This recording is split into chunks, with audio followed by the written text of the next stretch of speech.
Doctor Sivanthi Adithanar college of physical education Tiruchendur இந்த ஆண்டிற்கான admission நடைபெறுகிறது.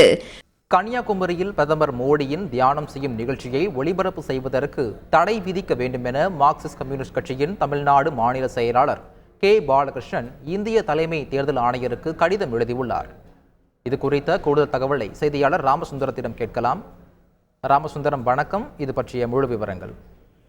கன்னியாகுமரி மாவட்டத்தில் உள்ள கன்னியாகுமரி கடலுக்கு நடுவே அமைந்திருக்கக்கூடிய விவேகானந்தர் பாறையில நாளை தொடங்கி 1ஆம் தேதி வரை பிரதமர் மோடி தியான நிகழ்ச்சி ஒன்று தியானம் இருப்பதாக ஒரு தகவல் பரவியது. அதன் தொடர்ந்து அதுக்கான ஏற்பாடுகள் செய்யப்படுகிறது. நாளை ஹெலிகாப்டர் மூலம் கன்னியாகுமரி அங்கு தியானம் இருக்கிறார். தொடர்ந்து 3 நாட்கள் அங்கு கூடிய நிகழ்வுகளை நடத்துவதற்கு எல்லா ஏற்பாடுகளும் செய்யப்பட்டிருக்கிறது. இந்த நிலையில இந்திய மார்க்சிஸ்ட் கம்யூனிஸ்ட் கட்சி சார்பில் இந்திய தேர்தல் ஆணையத்திற்கு கடிதம் ஒன்று அனுப்பப்பட்டிருக்கிறது. இந்த நிகழ்ச்சி நடத்துவதை ஒளிபரப்பு செய்வது தேர்தல் நடத்தை விதிமுறைகளுக்கு எதிரானது. இதனை தடை செய்ய வேண்டும் என்ற ஒரு கருத்தை முன்வைத்து இந்த கடிதம் எழுதப்பட்டிருக்கிறது.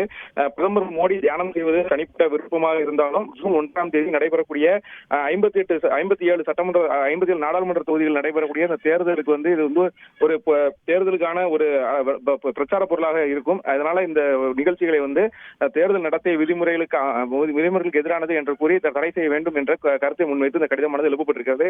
ஏற்கனவே திமுக சார்பிலும் இந்த நிகழ்ச்சிக்கு ரத்து செய்ய வேண்டும் என கோரி நீதிமன்றத்தில் நாடப்பட்ட நிலையில தற்போது மார்க்சிஸ்ட் கம்யூனிஸ்ட் கட்சி சார்பிலும் தேர்தல் ஆணையத்தை வலியுறுத்தி கடிதம் எழுப்பப்பட்டிருக்கிறது.